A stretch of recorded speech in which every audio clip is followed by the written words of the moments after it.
When talking about the really, really, really start of a new idea is all you need is yourself, typically. That being said, not each and every one yourself is going to be capable of doing all these things. I'm a big proponent of saying, you can learn everything there is to learn when you need it.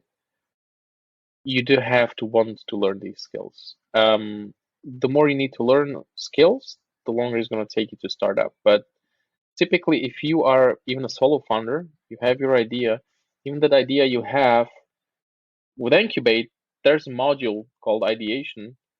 And at the end of that module, you start with, long listing 30 to 40 potential ideas that fit your profile as a founder and the markets that you have some experience in. And at the end, you still end up with one or two maybe ideas that you've shortlisted. So, um, you know, and then analyze those further. And to do that, you don't need literally anybody else, just yourself, some time, some experience in some specific field, ideally that you're trying to get into with your idea, and a computer, an internet, and maybe going out in the streets and talking to some people. That's all there is. You don't need to be a designer. You don't need to be a programmer. It's awesome if you are, because it helps a lot. Because of course, if you want to test a proposition at some point, you're going to have to draw wireframes, maybe just to make sense of the possible product you will have.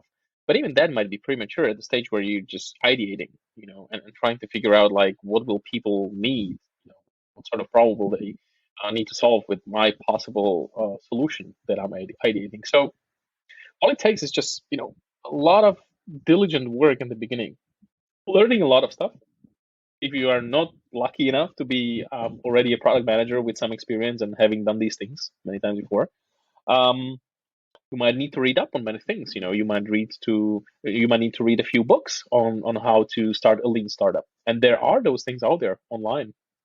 Even if you didn't have a product such as Incubate that's paid, you could still go and research these things. It's gonna take you much more time for sure, but that information is out there. And I think that's where many people fail, is because it looks sexy on the outside to come up with a new idea, but when you want to do it right and you want to validate things proper, it's a lot of hard and diligent work, and not all of that work is sexy.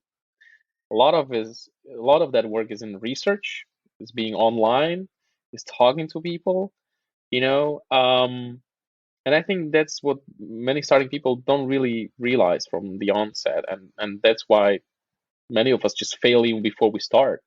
And things like, oh, I need funding, or oh, I need some technical co-founder, and things like that. I'll be very harsh, but those are excuses at the end of the day, not to have to just sit down and do your homework.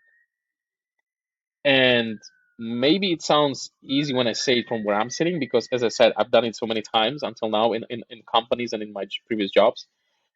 But even if I didn't do that, there are options. You can go and find a mentor. You can go and find somebody like me online who is already managing a product, and just ask people and be like, hey, listen, I have this idea and I want to start. How do I start?